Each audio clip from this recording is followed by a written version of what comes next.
mediodía del 7 de junio de 1999, 4 impactos de bala en la cabeza terminaron con la vida de Francisco Jorge Stanley Albaitero. Suceso que marcó la historia de la televisión en México, conmocionó a la ciudadanía y a las agencias mediáticas. Todos dejaron sus actividades para voltear incrédulos cuando les decían: acaban de matar a Paco Stanley. Desde el momento del asesinato inició una campaña televisiva sin precedentes que presentaba al conductor como un mártir y culpaban de su muerte al gobierno local, encabezado por Cuauhtémoc Cárdenas. Ricardo Salinas Pliego, quien años atrás recibió un préstamo millonario de los Salinas de Gortari para ganar la licitación del Canal 13, exigió la renuncia del jefe de gobierno y cuestionó el sistema democrático que había permitido la transición política en el Distrito Federal. Los actores y conductores de Azteca comenzaron a exigir justicia al aire, culpando al gobierno del DF por la violencia que había terminado con la vida del animador. Al poco tiempo, supimos que en realidad se trató de una narcoejecución, que Stanley no era tan inocente y que tenía complicidades con las televisoras como dealer de sus estrellas. Incluso operaba al amparo de la Secretaría de Gobernación, muy cercana al Cártel de Juárez desde tiempos de Salinas. Al pasar los años, conocimos más detalles. El Señor de los Cielos fue quien mandó matar a Paco en un ajuste de cuentas. Y supimos también que las escandalizadas televisoras tenían una agenda puntual desde aquel año: aniquilar a la izquierda.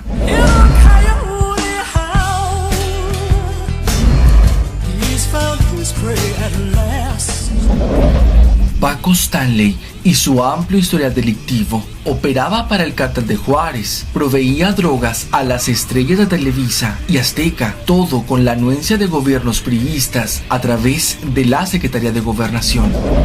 A los 20 años de edad, Francisco Stanley ya había pisado la cárcel. En Saltillo, Coahuila, fue acusado de robo y de encabezar una banda que se dedicaba a asaltar tiendas. Cuando Stanley fue presidente de la Asociación de Locutores de México, se convirtió en el propietario del Bar Diana de la Zona Rosa, donde se ejercía la prostitución. De acuerdo con el diario Reforma, un informante de la DEA aseguró que Paco Stanley pertenecía a la estructura del Cártel de Juárez. Por su parte, el Universal informó que una línea de investigación de la Procuraduría del DF señalaba al conductor como proveedor de droga entre los adictos del mundo del espectáculo, principalmente en Televisa y Televisión Azteca, al estar vinculado con los hermanos Muñoz Talavera, capos del Cártel de Juárez.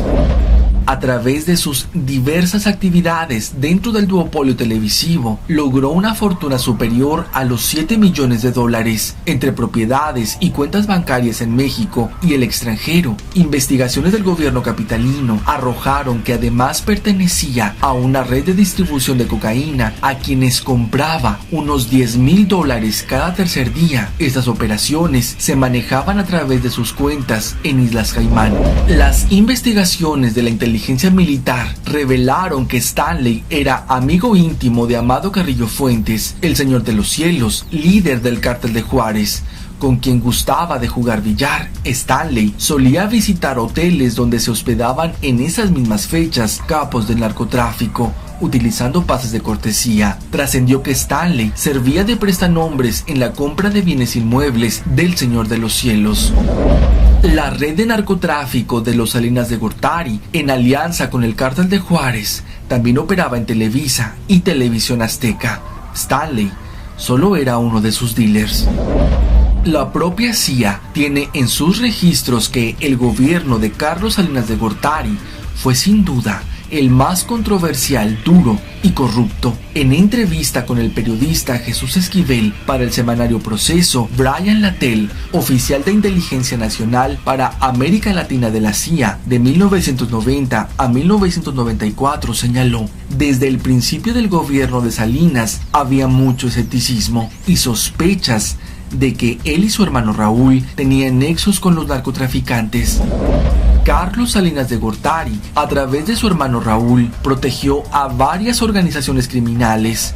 Los Salinas estaban vinculados con varios cárteles delictivos, entre ellos el de Juárez, De acuerdo con testimonios de Rubén Jaime Gutiérrez, confinado en Santa Marta, Acatitlan, Raúl, el hermano incómodo, José Córdoba Montoya, el entonces jefe de la oficina de la presidencia, y Amado Carrillo, visitaban en el reclusorio sur al narcotraficante Juan José Esparragosa el Azul, quien realizaba grandes fiestas para los hombres de confianza de Carlos Salinas. El Azul pretendió formar una federación del narcotráfico, la cual encabezarían los hermanos Arellano Félix, Juan García Ábrego, Amado Carrillo Fuentes y el Mayo Zambada, con la anuencia del gobierno de Carlos Salinas. En la administración de Ernesto Zedillo se repitió la narcocorrupción. La propia familia de Zedillo se involucró con el narcotráfico. Al igual que el PRI, Televisa ha mantenido vínculos muy estrechos con el cártel de Juárez, mismos que continúan vigentes.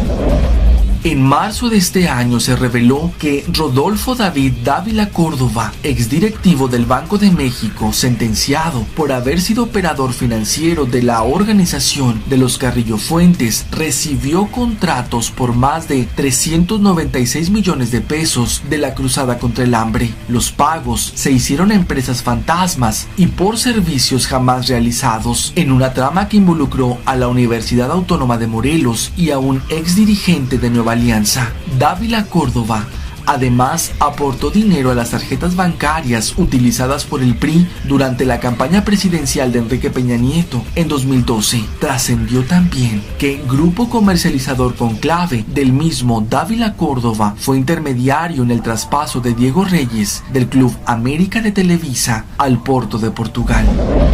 Medios estadounidenses revelaron los nexos entre los Salinas de Gortari, Televisión Azteca y Francisco Stanley, información que en México fue poco difundida. En aquel 1999, un representante de TV Azteca advirtió al procurador capitalino que no hiciera público el hallazgo de cocaína en la sangre y los bolsillos de Stanley. Un año más tarde, la emisora amenazó con lanzar una campaña que sugiriera que el procurador capitalino intencionalmente había sembrado la cocaína en el cuerpo del teleconductor. El procurador Samuel del Villar contraatacó con una iniciativa para investigar al presidente de TV Azteca por su previo conocimiento de la relación de Paco Stanley con cárteles de la droga, así como por obstruir la justicia, amagando a procuradores para que no hablaran sobre el consumo habitual de coca de Paco. Stanley no solo era conocido por autoridades federales y por la DEA como un narcotraficante, sino que era protegido por estas instancias. Junto con las sustancias encontradas en los bolsillos de Stanley, se halló una licencia para portar armas reservada exclusivamente para la policía, licencia que falsamente lo nombraba oficial de seguridad pública. El permiso se lo había otorgado 27 días antes de su muerte el entonces secretario de Gobernación, Francisco Labastida.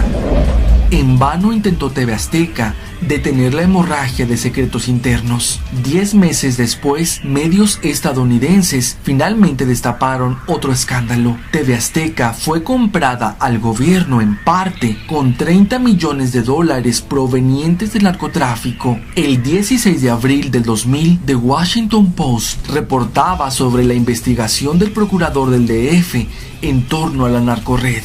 TV Azteca fue empleada por el hermano del expresidente Carlos Salinas de Gortari para lavar dinero ilícito proveniente del tráfico de drogas.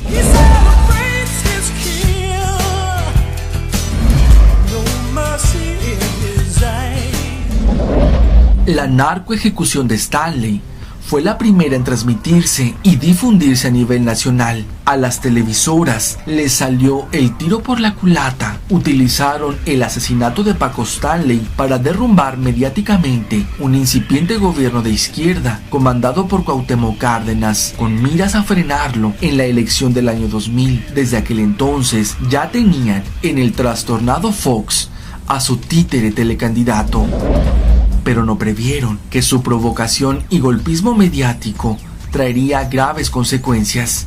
Se destaparía la cloaca de los narconegocios entre todos, gobiernos, medios masivos y cárteles de la droga, mismos que hasta la fecha continúan, con la diferencia que hoy son más poderosos, sanguinarios y descarados. La inmunidad e impunidad, el sello que los distingue.